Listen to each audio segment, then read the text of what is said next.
The Three Lions have too often been blessed with individual talent, but little team unity. The World Cup in 1966, their sole accolade.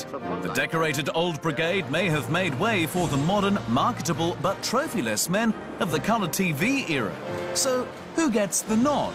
This team might cause angry debate, but one thing's for sure, England's greatest 11 has tremendous depth of talent. Gordon Banks will always be remembered for one moment, saving Pellé's header in the 1970 World Cup with impossible reflex. Banks also helped England to glory in 1966. Rio Ferdinand gets his place in the side for his cool composure on the ball and excellent positioning sense. With 81 caps between 1997 and 2011, Ferdinand was the type of player England had been missing in their backline for a generation. All the way to the top. The great Pelé himself called Bobby Moore the best defender he'd ever played against. Moore was instrumental in captaining England to their 1966 success. He won the silver ball in 1970 for Europe's second best player. Ashley Cole just gets the nod at left back, considered one of the best defenders of his generation. He's equally talented in both defence and attack. Debuting in 2001, Cole has been a stalwart for England through 3 World Cups. The best right-back in the world. That's what they called Jimmy Armfield after the 1962 World Cup. But fate cursed him to stay forever trophyless. He was in the 1966 winning squad, but missed the tournament through injury. Brian Robson was known as Captain Marvel for a few reasons. Goals, anticipation, movement, timing, competitive spirit, bravery, stamina, tackling and passing. Representing England on 90 occasions between 1980 and 1991, he was a near-complete player. I think he's a real determined person.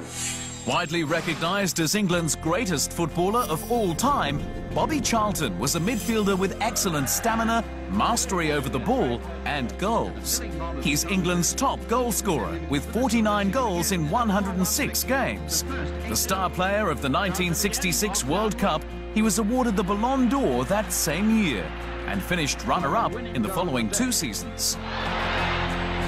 Tom Finney quickly established himself as one of England's best forwards.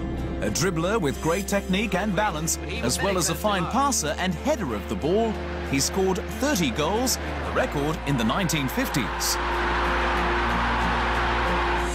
Stanley Matthews was a phenomenon. When he was voted the inaugural winner of the Ballon d'Or, he was already 41. He'd go on to play professional football until he passed the age of 50. Such was the class of the Wizard of Dribble. Kevin Keegan is the only Englishman to win the Ballon d'Or twice, in 1978 and 1979. He won those awards for his unique combination of goal-scoring proficiency, lion-hearted work rate, commanding leadership, and by the late 1970s, somewhat un-English skills on the ball.